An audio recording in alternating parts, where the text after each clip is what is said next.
So hello all of you. Finally CBSE board ने अपना marking criteria fix कर दिया है। उसी सिलसिले में मेरा आज का वीडियो है। आप इस वीडियो को पूरा देखने के बाद आप अपने रिजल्ट आने से पहले अपना रिजल्ट कैलकुलेट कर सकते हो। ठीक है, कैसे कर सकते हो आपको विश्वास नहीं हो रहा होगा। अगर आप इस वीडियो को पूरा देख लोगे तो ये बात आपको समझ आ जाएगी कि ऐसा मैं क्यों बोल रहा हूँ। सबसे पहले मार्किंग क्राइटेरिया को समझने की कोशिश करेंगे, उसके बाद मैं आप लोग को एक एग्जाम्पल देके भी समझाऊंगा कि अगर मान लो इस बच्चे के इतने इतने नंबर आए हैं तो उसका परसेंटेज कितना कैलकुलेट होता है। सबसे पहले समझने की कोशिश करते हैं कि मार्किंग क्राइटेरिया क्या है। देखो, सबसे पहले हमें पता है क्लास 12 में प्रैक्टिकल और थ्योरी दोनों होते हैं। तो प्रैक्टिकल में यहां पर हमें 20 नंबर का होगा, 30, 40, 50, 70। उसके बाद जो बाकी के बचे वो थ्योरी। टोटल पेपर 500 का होता है। सिर्फ प्रैक्टिकल के मार्क्स को जोड़ोगे तो 210 नंबर आएंगे आपके। ठीक है, इसके बाद जो बाकी के मार्क्स बच गए उनका थ्योरी होगा, यानी कि 290 नंबर का आपका थ्योरी होगा। ठीक है, अब 290 नंबर का थ्योरी होता अगर पेपर होते तो, लेकिन पेपर तो होने जाने वाले हैं नहीं। तो यानी इस 200 नंबर को इन्होंने 3 तरफ में बांट दिया है। आपके क्लास 10th के मार्क्स, आपके क्लास 11th के मार्क्स और आपके क्लास 12 के प्री बोर्ड या यूनिट टेस्ट के मार्क्स में। ठीक है, और मैं समझता हूं ये तीनों अगर होने वाले हुए होंगे आपके स्कूल में तो हो चुके होंगे, या वो टीचर्स आपको नंबर देंगे, वो उनका सिस्टम। प्रैक्टिकल में भी वही होता है, स्कूल में आते हैं कुछ आपसे क्वेश्चन पूछते हैं, वो मैक्सिमम स्टूडेंट का हो ही चुका है। तो आपको पता ही होगा कि आपको लगभग इसमें कितने नंबर आने वाले हैं, 210 नंबर में। ठीक है, उसके बाद आपको देखना है कि आपकी क्लास 10th, क्लास 11th और क्लास 12 में कैसे कैसे नंबर आएंगे। लेकिन उसका एक तरीका है।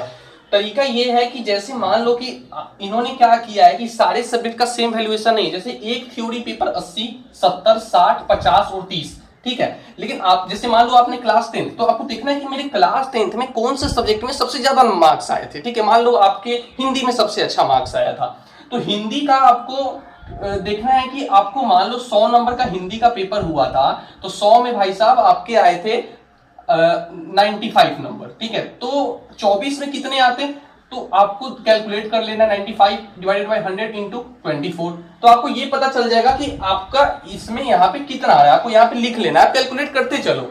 फिर आपको ये देखना है कि आपका जो सेकंड बेस्ट परफॉर्मिंग सब्जेक्ट था क्लास 10th में, उसमें आपको कितने मार्क्स आए थे। मान लो उसमें 100 में आपको आए थे 90 मार्क्स। ठीक है, 90 मार्क्स आए थे, तो अगर भैया 100 के पेपर में 90 आए तो 21 नंबर के पेपर में कितने मार्क्स आते हैं। तो वही जो हमने बचपन में सीखा था, आपको 90 डिवाइडेड बाय 100 इंटू 21।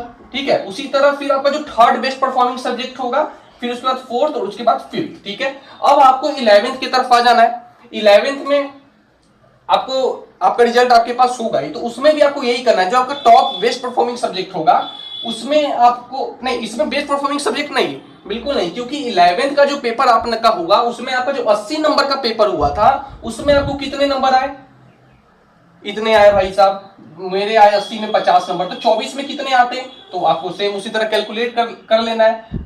फिर उसके बाद आपको ये देखना है जो आपके 11th में 70 नंबर का पेपर जो हुआ था उसमें आपके कितने मार्क्स आए थे। तो भाई 70 में मेरे आए थे 50 मार्क्स, तो 21 में मेरे कितने आते, आपको कैलकुलेट कर लेना है। ऐसे करते करते आपको यहां पर सारा कैलकुलेट करके लिख लेना है।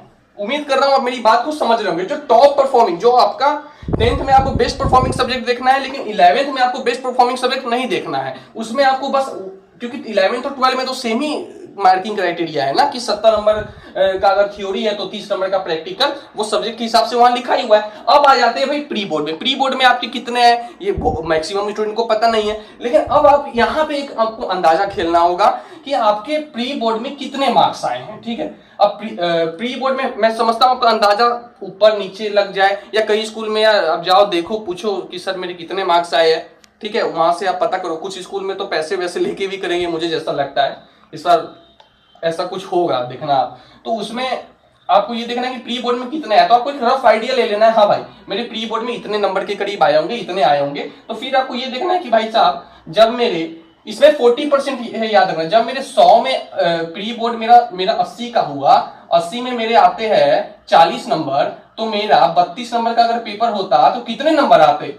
ठीक है, फिर आपको 40/80 इंटू 32 कैलकुलेट कर लेना है। उसी तरह ये सारे आपको प्री बोर्ड के नंबर कैलकुलेट करने हैं। बस आपको ये पता चल जाएगा, इसको ऐड करके 290 में आपके कितने आए। यहाँ आपको पता ही है 210 में आपको प्रैक्टिकल में कितने देंगे, 200 से कम तो 200 या 190 तक देंगे आपको। ये आपको अंदाजा यहाँ भी लग गया, यहाँ भी लग गया, दोनों को ऐड करना है। 500 का टोटल पेपर होता है, आपको परसेंट कैलकुलेट करना है। अब खुद इसके आगे समझदार हो। उम्मीद कर रहा हूँ आपको समझ आ रहा होगा कि मैं क्या बताने की कोशिश कर रहा हूँ। अगर आपको लग रहा है कि नहीं मैं कुछ गलत बता रहा हूँ या इसमें कुछ और ऐड होना चाहिए तो आप प्लीज कमेंट सेक्शन में ऐड करो। तो अभी के लिए इतना ही रखते हैं, चैनल को सब्सक्राइब कर लो। So thank you and all the very best.